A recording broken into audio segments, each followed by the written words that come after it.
Hello మా bros! ఈసారి అయితే హాస్టల్‌కెళ్ళేటప్పుడు మమ్మీనైతే టొమాటో పచ్చడి చేయమన్నా. మమ్మీ అయితే చేయడానికి రెడీ అయిపోయారు. టొమాటో పచ్చడి చేయడానికి కూడా చాలా చాలా ప్రాసెస్‌లు ఉంటాయి. మమ్మీ అయితే ఈసారి చాలా ఈజీగా చేసేసారు. పచ్చడి టేస్ట్ అయితే అద్దిరిపోయింది. రోజు దీంతోనే తింటున్నా నేను.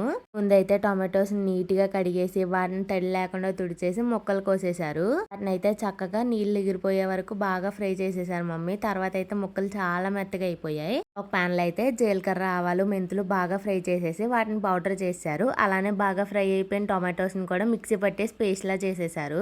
అదే ప్యాన్‌లో జీలకర్ర, ఆవాలు, శనగపప్పు అలాగే దంచుకున్న వెల్లుల్లి కూడా వేసి బాగా ఫ్రై చేసి అందులో అదే ఆయిల్లోకి అయితే మనం మిక్సీ పట్టి పెట్టుకున్న టొమాటో పేస్ట్‌ని అలానే పౌడర్స్‌ని చక్కగా కారం అన్నీ వేసి బాగా ఫ్రై చేసుకుంటే టొమాటో పచ్చడి అయితే రెడీ అయిపోద్ది. ఎంత బాగుందో టేస్ట్ అయితే అప్పుడే నోరూరిపోయింది తీసిన వెంటనే. నెక్స్ట్ డే తిన్నాను నేనైతే.